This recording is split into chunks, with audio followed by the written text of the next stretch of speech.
Right, Anna? Good morning, everybody. Today, civics first year 16th date. నిన్న మనము yesterday క్లాస్లో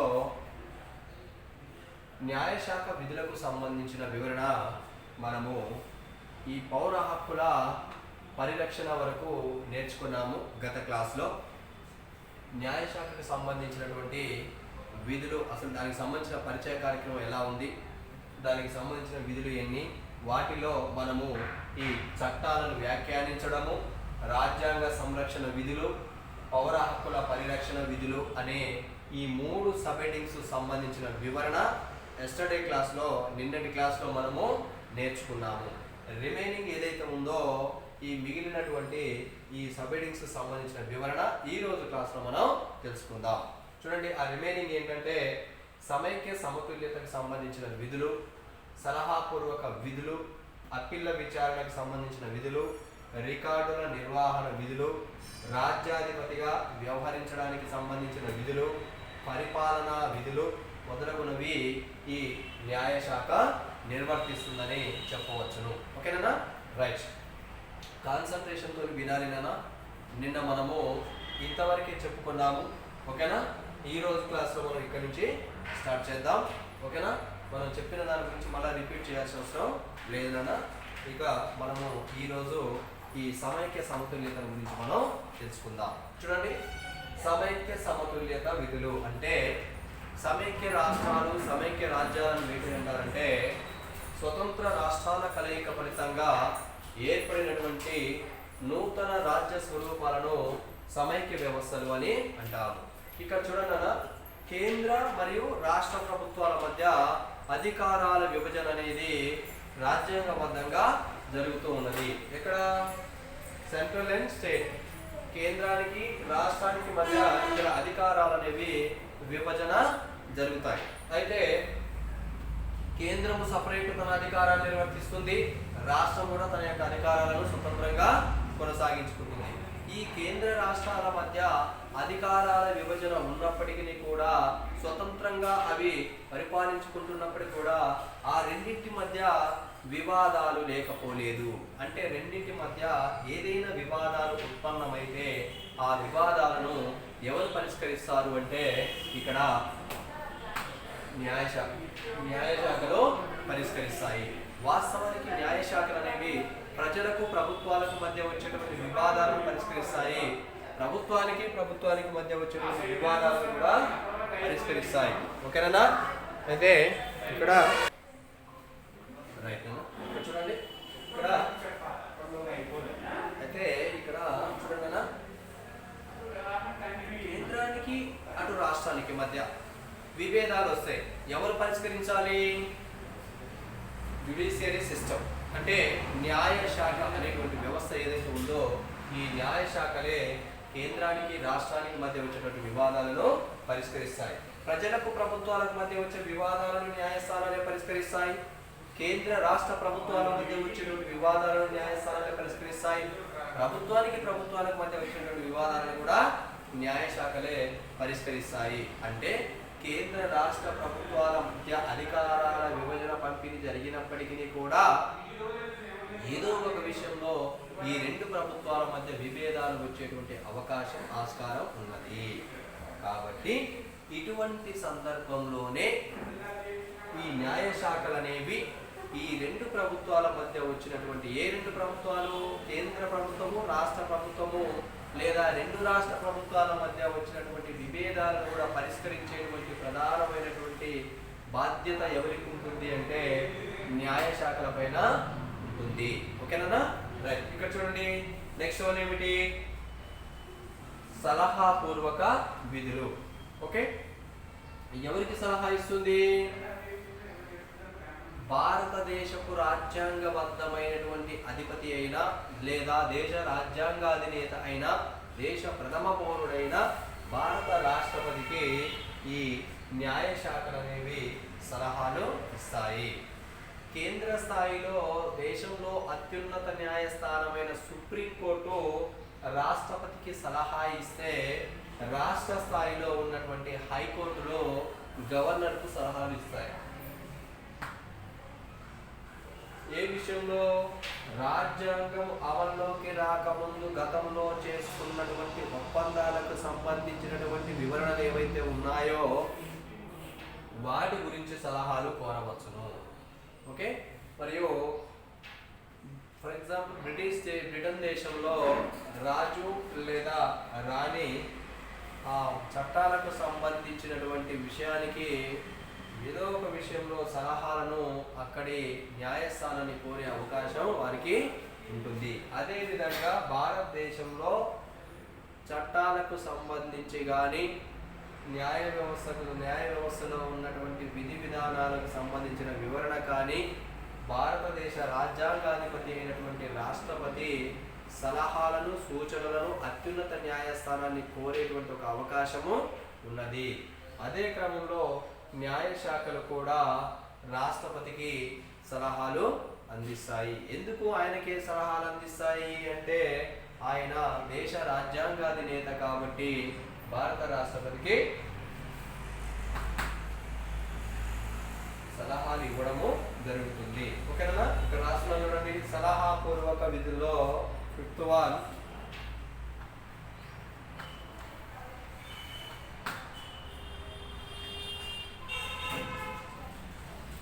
భారతదేశంలో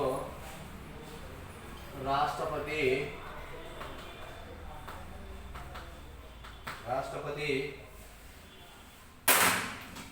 భారతదేశంలో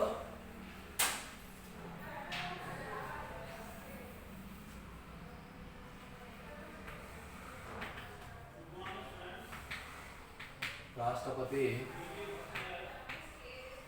న్యాయ సంబంధమైనటువంటి చట్ట సంబంధమైన విషయాలపై సలహాలు కోరవచ్చును. తప్పనిసరి న్యాయశాఖలు కూడా రాష్ట్రపతికి సలహాలు సూచనలు అందిస్తాయి.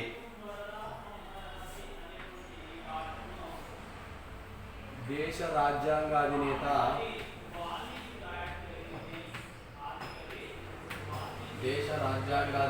అయిన రాష్ట్రపతికి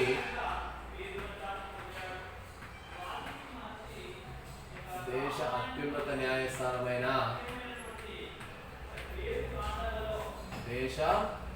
అత్యున్నత న్యాయస్థానమైన సుప్రీంకోర్టు సలహాలు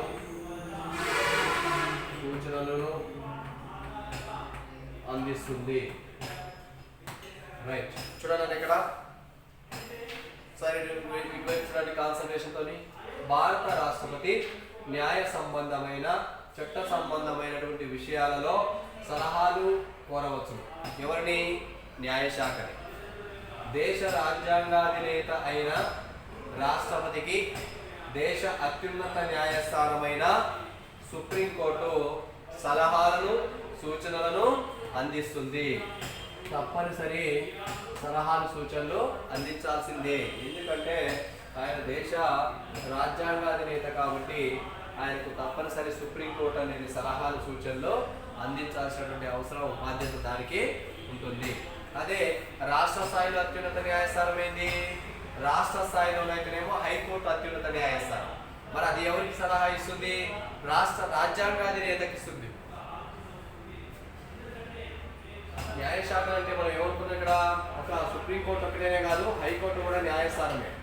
సుప్రీంకోర్టు అండ్ హైకోర్టు.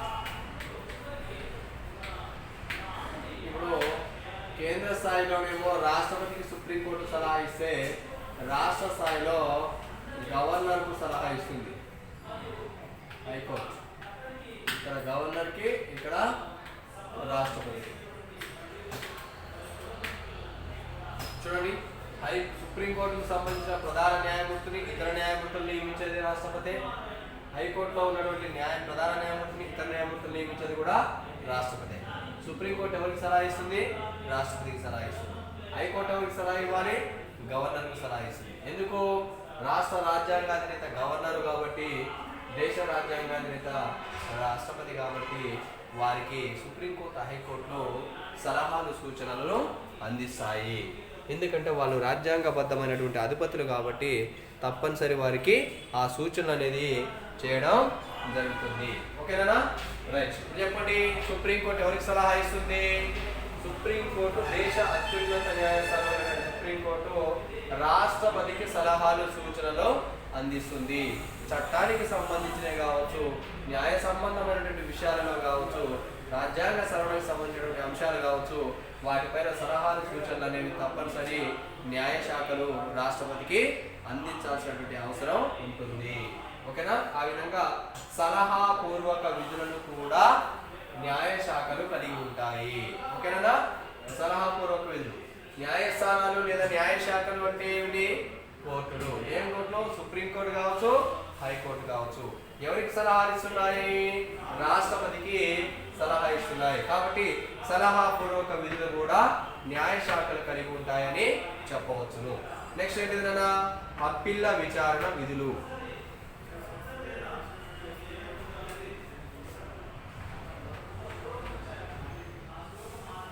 రైట్. అప్పీళ్ల విచారణ విధులు చూడండి అన్న. అప్పీల్ చేయడం అంటే ఏంది? పై కోర్టులలో లేదా అత్యున్నత న్యాయస్థానంలో క్రింది కోర్టులలో ఇప్పుడు నీకు న్యాయము జరగలేదు. అలాంటప్పుడు ఏం చేస్తావు నువ్వు? పై కోర్టుకు అప్పీల్ చేసుకునేటువంటి ఒక అవకాశం అనేది నీకు న్యాయశాఖలో అవకాశం కల్పించడము జరుగుతుంది. అంటే ఒక కోర్టు యొక్క తీర్పులతో సంతృప్తి చెందినటువంటి వ్యక్తి మరొక కోర్టుకు పిటిషన్ దాఖలు చేసుకోవడానికి అప్పీలను స్వీకరించేటువంటి అవకాశము ఈ న్యాయస్థానాలకు ఉంటుంది. అంతేకాకుండా అత్యున్నత న్యాయస్థానమైనటువంటి సుప్రీంకోర్టు దేశంలో 3 రకాల వివాదాలను కూడా అప్పీళ్ల విచారణ అధికారాలలో భాగంగా పరిష్కరిస్తుంది. అవి ఒకటి రాజ్యాంగ సంబంధమైనటువంటి వివాదాలు, రెండవది సివిల్ వివాదాలు, మూడవది క్రిమినల్ వివాదాలు. రాజ్యాంగ సంబంధమైన వివాదాలు అంటే కాన్స్టిట్యూషనల్ అమెండ్మెంట్ ఇష్యూస్ ఏవైనా ఉంటే వాటికి సంబంధించిన వాటిని పరిష్కరిస్తుంది ఈ న్యాయశాఖ. నెక్స్ట్ ఏమిటి? సివిల్ వివాదాలు. చూడండి, ఇక్కడ సివిల్ వివాదాల్లో దేనికి సంబంధించి పరిష్కరిస్తుంది? భూమికి సంబంధించినటువంటి తగాదాలకు సంబంధించినటువంటి ఆ కేసులను విచారిస్తుంది. మరి క్రిమినల్ సంబంధించిన వివాదాలలో నేరస్తులకు సంబంధించినటువంటి శిక్షలను వారికి ఖరారు చేస్తూ ఏ వ్యక్తికి ఏ రకమైనటువంటి శిక్షను విధించాలి అనేటువంటి వాటి గురించి విచారణ చేయబడుతుంది. వీలైతే క్రిమినల్ వివాదాల వలన మరణదండన కూడా విధించే అధికారము ఈ దేశంలో అత్యున్నత న్యాయస్థానమైనటువంటి సుప్రీంకోర్టుకి ఉన్నదని చెప్పవచ్చు. అంటే క్రింది కోర్టుల తీర్పులతో సంతృప్తి చెందినటువంటి వ్యక్తులు పై కోర్టులకు అప్పీల్ చేసుకోవడానికి ఒక అవకాశాన్ని న్యాయశాఖలో కల్పిస్తాయి. అంతేకాకుండా అప్పీళ్ల విచారణ అధికారాలలో భాగంగా 3 రకాల వివాదాలను న్యాయశాఖలో పరిష్కరిస్తాయి. ఒకటి రాజ్యాంగ సంబంధమైన వివాదము, 2 సివిల్ సంబంధమైన వివాదము, 3 క్రిమినల్ సంబంధమైనటువంటి వివాదాలు. రైట్, ఇక్కడ రాసిన చూడన్నా, క్రింది కోర్టుల తీర్పులపై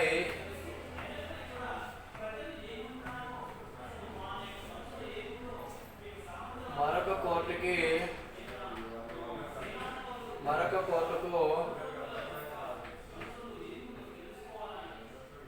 అప్పీలను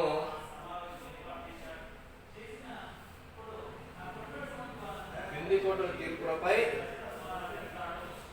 సంతృప్తి చెందిన వ్యక్తులు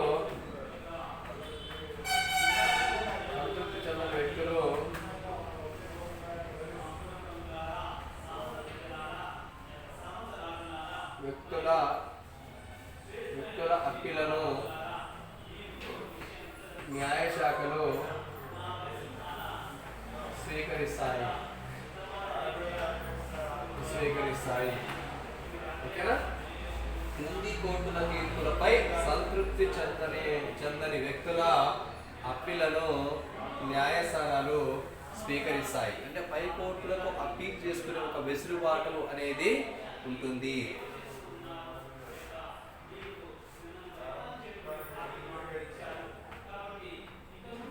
అప్పీళ్ల విచారణ అధికారాలలో భాగంగా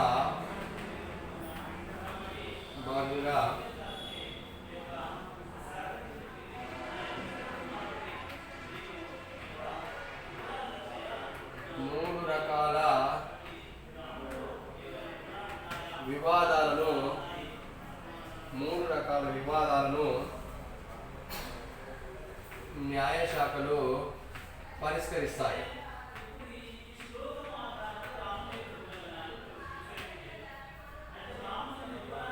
అవి ఒకటి సివిల్ వివాదాలు, రెండవది క్రిమినల్ వివాదాలు,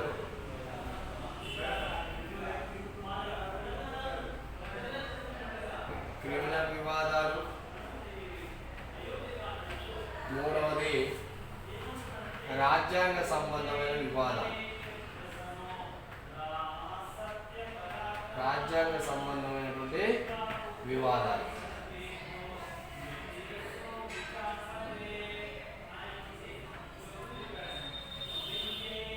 రైట్, చూడండి ఇక్కడ చూడండి. అప్పీళ్ల విచారణ విధులు. క్రింది కోర్టుల తీర్పులపై సంతృప్తి చెందినటువంటి వ్యక్తుల యొక్క అప్పీళ్లను స్వీకరిస్తుంది న్యాయశాఖ. అంటే ఒక కోర్టు యొక్క తీర్పులు సంతృప్తి చెందకుంటే మరొక కోర్టుకి అప్పీల్ చేసుకునేటువంటి అవకాశం అనేది ప్రతి వారికి ఉంటుంది. ఆ అప్పీళ్లకు అవకాశం కల్పిస్తుంది న్యాయశాఖ. ఓకేనా? అయితే ఈ అప్పీళ్ల విచారణ అధికారాలలో భాగంగా మూడు రకాల వివాదాలను న్యాయశాఖలు అనేవి పరిష్కరిస్తాయి. ఏంటి ఆ మూడు రకాల వివాదాలు అంటే, ఒకటి సివిల్ వివాదాలు, రెండవది క్రిమినల్ వివాదాలు, మూడవది రాజ్యాంగ సంబంధమైనటువంటి వివాదాలు. ఇక్కడ సివిల్ వివాదాల్లో భూ తగాదాలకు సంబంధించినటువంటి వాటిని పరిష్కరిస్తుంది. క్రిమినల్ వివాదాలలో నేరస్తులకు సంబంధించినటువంటి శిక్షలను మరియు మరణ శిక్షలు, ఇతరత్ర శిక్షల గురించి విచారణ చేయబడుతుంది. రాజ్యాంగ సంబంధమైన వివాదాల్లో భాగంగా రాజ్యాంగంలో మార్పులకు చేర్పులకు సంబంధించినటువంటి వాటిని గురించి విచారణ చేపడుతుంది. ఎందుకంటే రాజ్యాంగంలో ఉన్నటువంటి కొన్ని అంశాలను మార్చాలి అన్నా కూడా భారత రాజ్యాంగంలోని ఆర్టికల్ 368 ప్రకారం ఒక అవకాశం పార్లమెంటుకు ఉన్నది. కాబట్టి ఆ రాజ్యాంగ సంబంధమైనటువంటి వివాదాలను కూడా ఇది పరిష్కరించడం అనేది జరుగుతుంది. ఓకేనా? ఈ రకమైనటువంటి అప్పీళ్ల విచారణ విధులను కూడా న్యాయశాఖలు కలిగి ఉంటున్నాయని చెప్పవచ్చును. నెక్స్ట్ రికార్డుల నిర్వహణ. ఇక్కడ రాసుకున్నాను చూడండి. This is the seventh one.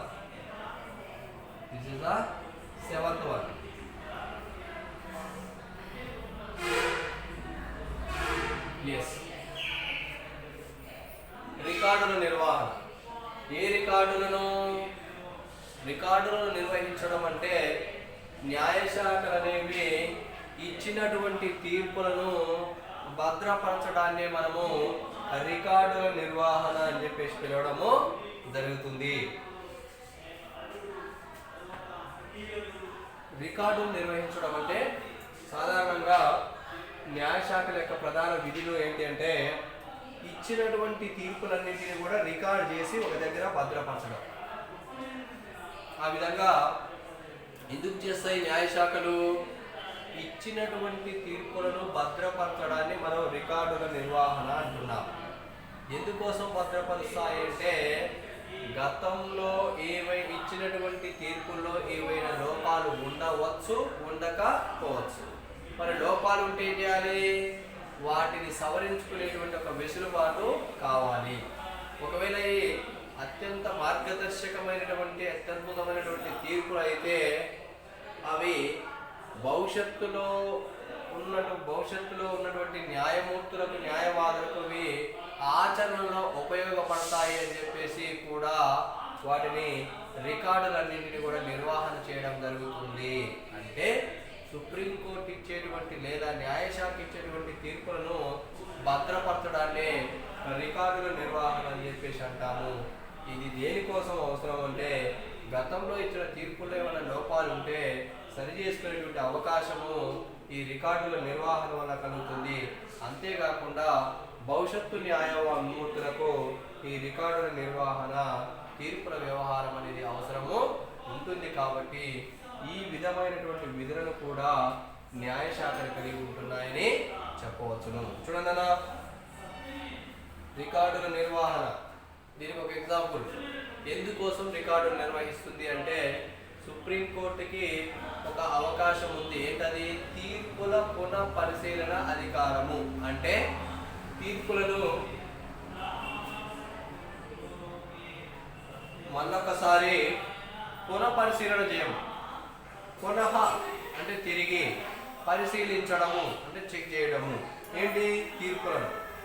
అంటే గతంలో ఇచ్చిన తీర్పుల్లో లోపాలు ఉన్నాయనుకోండి, తీర్పుల పునఃపరిశీలనలో భాగంగా ఏం చేస్తాయి న్యాయశాఖలు? ఆ తీర్పులన్నింటినీ ఒకసారి సమీక్ష చేసి వాటిల్లో లోపాలుంటే, గతంలో ఇచ్చిన తీర్పులో లోపాలుంటే ఆ లోపాలను సవరించుకునే అవకాశం అనేది ఈ న్యాయశాఖలకు ఉంటుంది. కాబట్టి ఇవి రికార్డుల నిర్వహణ విధులను కూడా ఇవి కలిగి ఉంటాయి.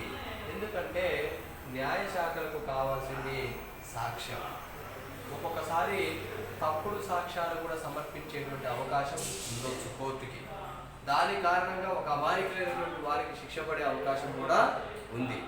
అదే రికార్డును నిర్వహించడం ద్వారా ఏమవుతుంది అంటే గతంలో ఇచ్చిన తీర్పులు ఏమైనా లోపాలు ఉంటే వాస్తవాలు తర్వాతకు వెళ్ళడైనా కూడా వాటిని సరి చేసుకునేటువంటి అవకాశం అనేది ఈ న్యాయశాఖలకు ఉంటుంది. కాబట్టి ఆ రికార్డుల నిర్వహణ అనేది న్యాయశాఖ యొక్క విధుల్లో మరొక ప్రధానమైనటువంటి విధులుగా మనం చెప్పవచ్చును. ఓకేనా? రైట్. రికార్డుల నిర్వహణ చూడండి, ఇక్కడ రాస్తున్నాను. న్యాయస్థానాలు ఇచ్చే తీర్పులను భద్రపరచడాన్ని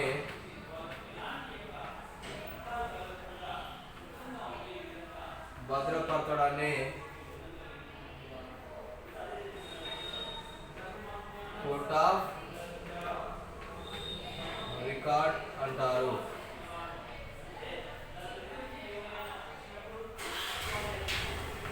అంటే కోర్ట్ ఆఫ్ రికార్డ్ అనొచ్చు, రికార్డుల నిర్వహణ అని కూడా అనవచ్చు. దీనికి కారణం ఏంటి? గతంలో ఇచ్చిన తీర్పుల్లో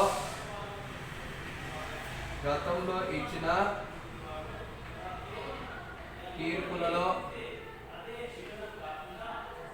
ఏవైనా లోపాలు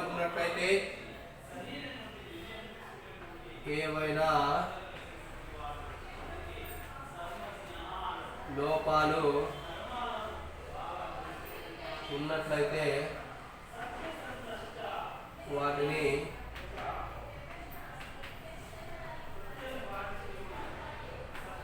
సవరించుకునే అవకాశం న్యాయస్థానాలకు ఉంటుంది. కాబట్టి ఓకేనా?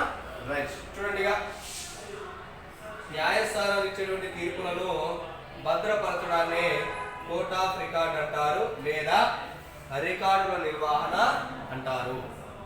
ఎందుకోసం రికార్డుల నిర్వహణ బాధ్యతలు కలిగి ఉంటుంది న్యాయస్థానాలు అంటే గతంలో ఇచ్చినటువంటి తీర్పుల్లో ఏవైనా లోపాలు ఉంటే ఉన్నటువంటి వాటిని సవరించుకునేటువంటి అవకాశం అనేది ఉంటుంది. కాబట్టి ఈ రికార్డుల నిర్వహణ విధులను కూడా న్యాయశాఖలు కలిగి ఉంటున్నాయని చెప్పవచ్చును.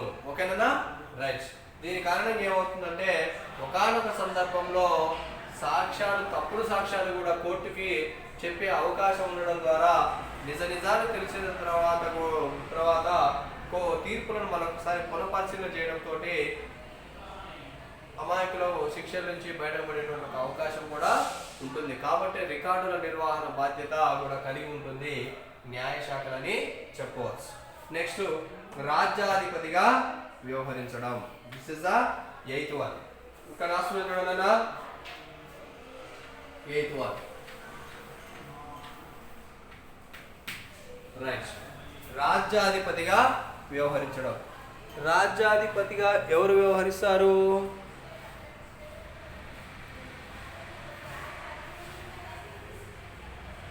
రాజ్యాధిపతి అని ఎవరిని అంటారు నాన్న? రాజ్యాధిపతి అని సుప్రీంకోర్టు, చూడండి, భారత రాష్ట్రపతిని మనము రాజ్యాధిపతి అని చెప్పేసి పిలవడం జరుగుతుంది. చూడండి ఇక్కడ రాజ్యాధిపతిగా వ్యవహరించడం. రైట్. రాజ్యాధిపతి అని ఎవరిని అంటారంటే భారత రాష్ట్రపతి. ప్రభుత్వాధిపతి ఎవరిని అంటారంటే ప్రధానమంత్రి. మనకి పార్లమెంటరీ తరహా ప్రభుత్వ విధానాన్ని అనుసరిస్తున్నాం కాబట్టి మన దగ్గర 2 అధిపతులు ఉంటారు. ఒకరేమో రాజ్యాధిపతి కాగా మరొకరేమో ప్రభుత్వాధిపతి. రాజ్యాధిపతి అనేమో రాష్ట్రపతిని పిలుస్తారు, ప్రభుత్వాధిపతి అనేమో ప్రధానమంత్రిని పిలవడం జరుగుతుంది. అయితే ఇక్కడ చూడండి అన్న, దేశ స్థాయిలో రాజ్యాధిపతి అంటేనేమో కేంద్ర స్థాయిలో రాష్ట్రపతి, రాష్ట్ర స్థాయిలో రాజ్యాధిపతి అంటేనేమో గవర్నర్, కేంద్ర స్థాయిలో దేశ స్థాయిలో ప్రభుత్వాధిపతి అంటేనేమో ప్రధానమంత్రి, రాష్ట్ర స్థాయిలో ప్రభుత్వాధిపతి ఎవరంటేనేమో ముఖ్యమంత్రి. ఓకేనా? రైట్. ఇక్కడ చూడండి, ఎవరు రాజ్యాధిపతిగా వ్యవహరించడం జరుగుతుంది అంటే న్యాయశాఖలో ఎవరుంటారు? న్యాయమూర్తులు ఉంటారు. ఏ న్యాయమూర్తులు? సుప్రీంకోర్టులో ప్రధాన న్యాయమూర్తితో పాటు ఇతర న్యాయమూర్తులు కూడా ఉంటారు. అయితే ఇక్కడ వారు న్యాయమూర్తులు అనేవారు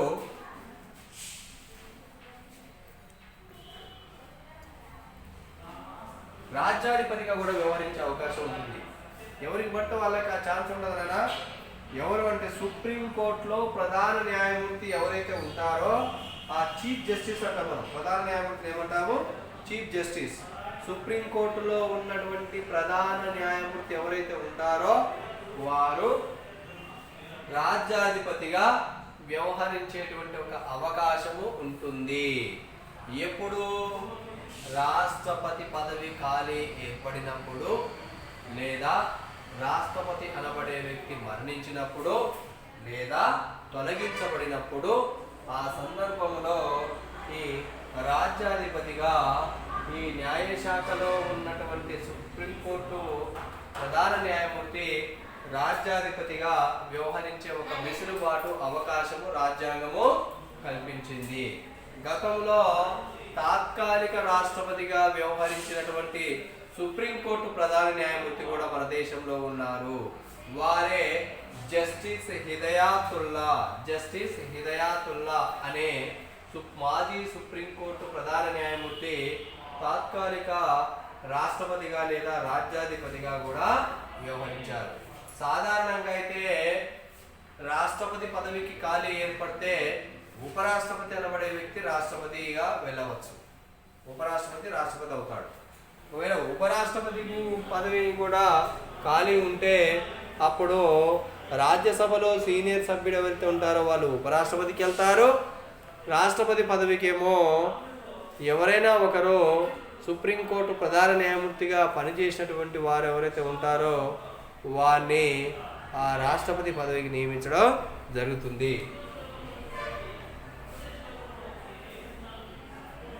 అయితే చూడండి అన్న, ఇక్కడ రాస్తున్నా చూడండి. ఇందులో రాజ్యాధిపతి అంటే రాష్ట్రపతి, రాజ్యాధిపతి అంటే రాష్ట్రపతి. భారత సుప్రీంకోర్టులో ఉన్నటువంటి ప్రధాన న్యాయమూర్తి తాత్కాలిక రాజ్యాధిపతిగా వ్యవహరించే ఒక వెసులుబాటు అవకాశం మనకు రాజ్యాంగము కల్పించింది. ఏ సందర్భంలో అంటే రాష్ట్రపతి పదవికి ఖాళీ ఏర్పడినప్పుడు న్యాయశాఖలో ఉన్నటువంటి ప్రధాన న్యాయమూర్తి ఇక్కడ రాజ్యాధిపతిగా వ్యవహరించే అవకాశము ఉంటుంది. తాత్కాలిక రాజ్యాధిపతిగా కూడా సుప్రీంకోర్టు ప్రధాన న్యాయమూర్తి రిటైర్డ్ వ్యవహరించే అవకాశం ఉన్నది. చూడండి ఇక్కడ రాస్తున్నారు, భారతదేశంలో అత్యున్నత న్యాయస్థానమైన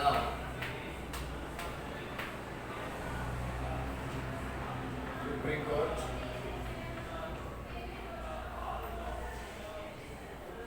ప్రధాన న్యాయమూర్తి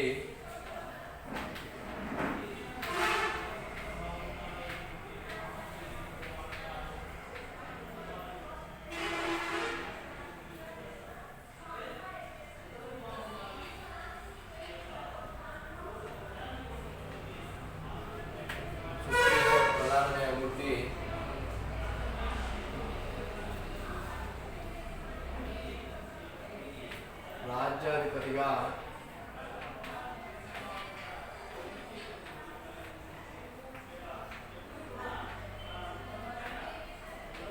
వ్యవహరించవచ్చును. రాజ్యాధిపతిగా వ్యవహరించే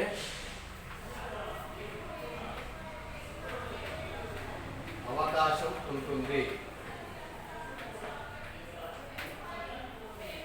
గతంలో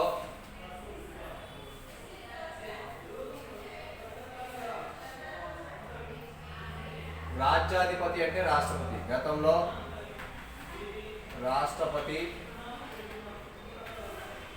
పదవికి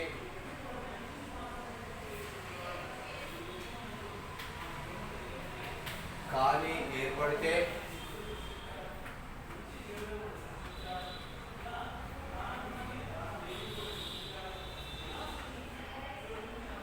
తాత్కాలిక రాజ్యాధిపతిగా లేదా రాష్ట్రపతిగా తాత్కాలిక రాజ్యాధిపతిగా లేదా రాష్ట్రపతిగా జస్టిస్ హిదాయతుల్లా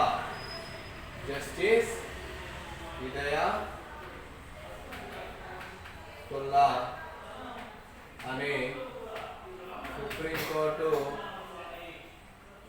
మాజీ ప్రధాన న్యాయమూర్తి వ్యవహరించారు.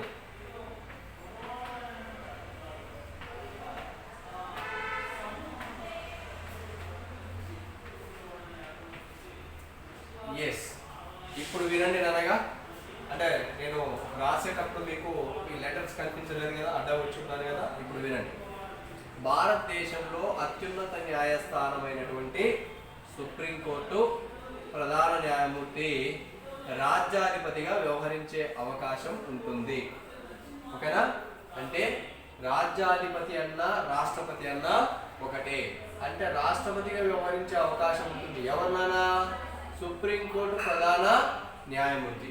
ఓకే, చూడండి, గతంలో రాష్ట్రపతి పదవికి ఖాళీ ఏర్పడితే తాత్కాలిక రాష్ట్రపతిగా లేదా తాత్కాలిక రాజ్యాధిపతిగా జస్టిస్ హిదాయతుల్లా అనే సుప్రీంకోర్టు మాజీ ప్రధాన న్యాయమూర్తి వ్యవహరించారు. జస్టిస్ హిదాయతుల్లా అంటే ఏంది?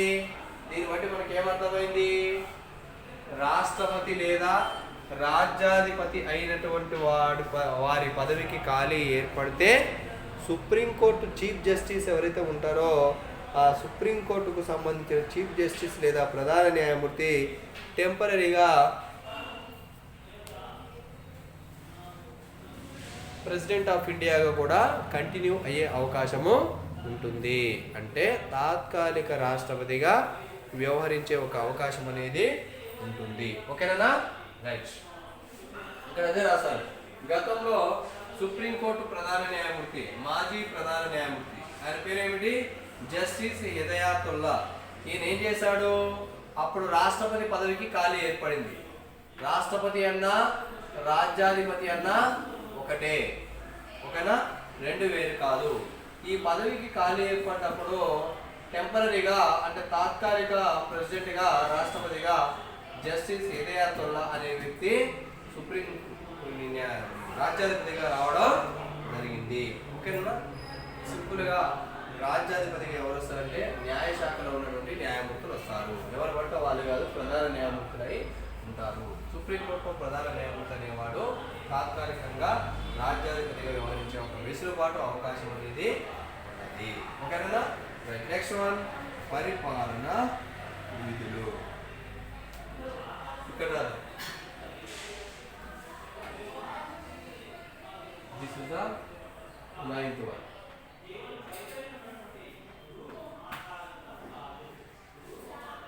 పరిపాలన విధుల్లో ఏమి చేస్తుంది అన్న ఇదేంటి ఏమిటి?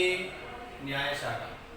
న్యాయస్థానం పరిపాలన విధుల్లో ఏం నిర్వర్తిస్తుంది అంటే సుప్రీంకోర్టు, హైకోర్టుకు సంబంధించినటువంటి న్యాయమూర్తుల యొక్క పదవులకు ఖాళీలు ఏర్పడితే ఆ పదవుల ఖాళీలను వెంటనే భర్తీ చేయండి అని చెప్పేసి దేశ కార్యనిర్వహణ అధిపతికి సలహాలు సూచనలు ఇవ్వడం జరుగుతుంది. అంతేకాకుండా ఈ న్యాయశాఖలు అనేవి క్రింది న్యాయస్థానాల యొక్క పనితీరును పర్యవేక్షిస్తాయి. ఇప్పుడు సుప్రీంకోర్టుకు దిగువన ఏముంటాయి? జిల్లా కోర్టు అని, సెషన్స్ కోర్టు అని, క్రిమినల్ కోర్టు అని మొదలగునవి ఉంటాయి. సుప్రీంకోర్టుకి ఏముంటుంది దిగువన? హైకోర్టు మొదలగు కోర్టులో ఉంటాయి. అంటే సుప్రీంకోర్టు ఏమో తన కింది కోర్టు తీర్పులను పరిశీలించవచ్చు, పనితీరుని తెలుసుకోవచ్చు, న్యాయమూర్తుల యొక్క విధి విధానాలు, న్యాయమూర్తుల యొక్క పనితీరుని తెలుసుకోవచ్చు. సుప్రీంకోర్టు అయితే హైకోర్టుకు సంబంధించిన వివరణ కోరవచ్చు. హైకోర్టు సుప్రీంకోర్టు వివరణ కోరుతుందా? కోరదు. ఎందుకు? హైకోర్టే సుప్రీంకోర్టు కన్నా చిన్నది కాబట్టి, సుప్రీంకోర్టు దేశంలో అత్యున్నత న్యాయస్థానం కాబట్టి సుప్రీంకోర్టును ప్రశ్నించే అధికారము హైకోర్టుకు ఉండదు. Okay, right. చూడండి ఇక్కడ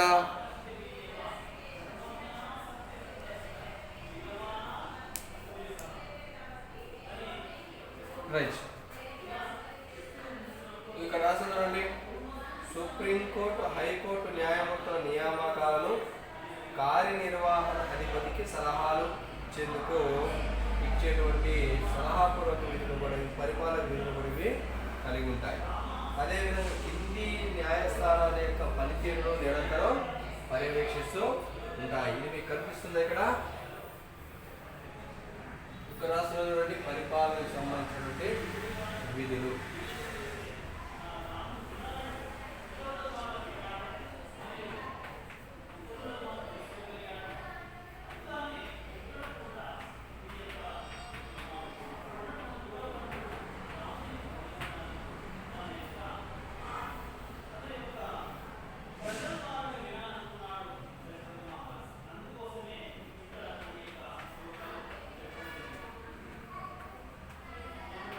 రాజ్యాధిపతిగా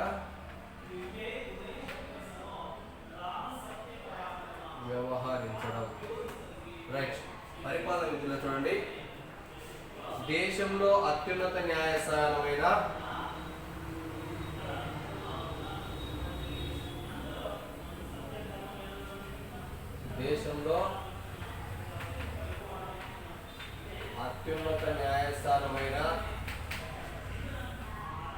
సుప్రీంకోర్టు,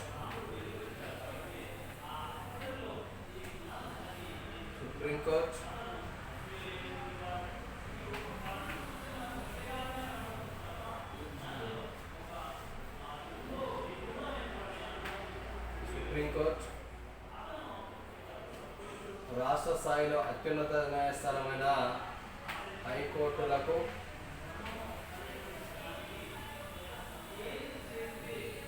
న్యాయమూర్తుల పదవులకు ఖాళీలు ఏర్పడితే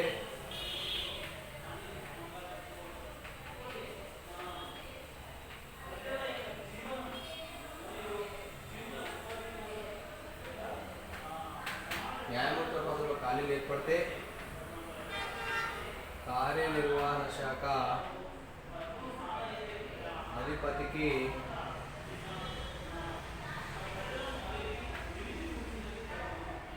సలహాలు సూచనలు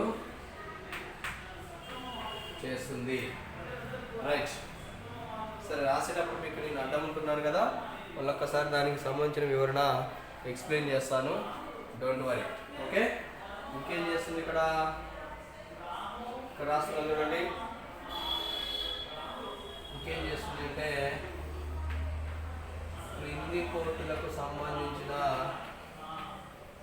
క్రింది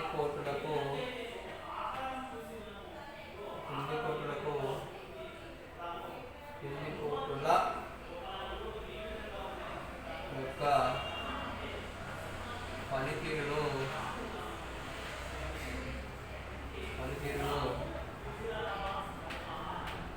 పర్యవేక్షిస్తాయి. రైట్, చూడండి ఇక్కడ ఇప్పుడు వినండి. దేశంలో అత్యున్నత న్యాయస్థానమైనటువంటి సుప్రీంకోర్టు మరియు హైకోర్టు, రాష్ట్ర స్థాయిలో అత్యున్నత న్యాయస్థానమైనటువంటి హైకోర్టులకు న్యాయమూర్తుల పదవులకు ఖాళీలు ఏర్పడాయనుకోండి, ఆ ఖాళీలకు సంబంధించి కార్యనిర్వహణ అధిపతికి సలహాలు సూచనలను చేస్తుంది న్యాయశాఖ. అంతేకాకుండా క్రింది కోర్టుల యొక్క తీర్పుల పనితీరును కూడా పర్యవేక్షిస్తాయి. అంటే క్రింది కోర్టులకు పరిపాలనా సంబంధమైనటువంటి నియమ నిబంధనలు రూపొందించడం కానీ, క్రింది కోర్టుల న్యాయమూర్తులకు పదవులు ఖాళీలు ఏర్పడినప్పుడు కానీ, దేశ స్థాయిలో అత్యున్నత న్యాయస్థానమైన సుప్రీంకోర్టు, హైకోర్టులకు కూడా ఆ న్యాయమూర్తుల్లో పదవులకు ఖాళీలు ఏర్పడితే వాటికి సంబంధించినటువంటి వివరాలన్నీ కూడా కార్యనిర్వహణ అధిపతికి సలహాలు సూచనలు చేస్తాయి న్యాయశాఖలు. ఈ రకమైనటువంటి అనేక రకాల విధులను ఈ న్యాయశాఖలు కలిగి ఉంటున్నాయని చెప్పవచ్చును. ప్రధానంగా న్యాయశాఖలు అనేది ప్రజాస్వామ్య వ్యవస్థ బలోపేతం కావడానికి ఉపయోగపడుతుంది. నేడు ప్రజలకు ప్రభుత్వానికి మధ్య వచ్చే వివాదాలను, ప్రభుత్వాలకు మధ్య వచ్చేటువంటి వివాదాలను పరిష్కరిస్తూ ప్రజాస్వామ్య వ్యవస్థకు ఒక పునాదిగా మారినాయి న్యాయశాఖలని చెప్పడం కూడా జరుగుతుంది.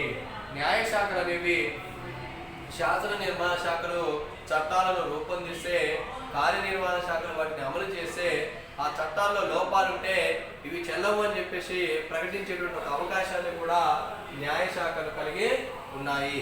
ఇవి రాజ్యాంగాన్ని సంరక్షించే విధులు కలిగి ఉంటాయి, చట్టాన్ని వ్యాఖ్యానించే విధులు కలిగి ఉంటాయి, పౌర హక్కుల పరిరక్షణ, సమైక్య సమతుల్యతను కాపాడడం, సలహాపూర్వక విధులను కలిగి ఉండడము, అప్పీళ్ల విచారణ, రికార్డుల నిర్వహణ, రాజ్యాధిపతిగా వ్యవహరించడము మరియు పరిపాలనా సంబంధమైనటువంటి విధులను కూడా కలిగి ఉంటుంది. ఈ రకమైనటువంటి విధులను న్యాయశాఖ కలిగి ఉంటుందని చెప్పవచ్చును.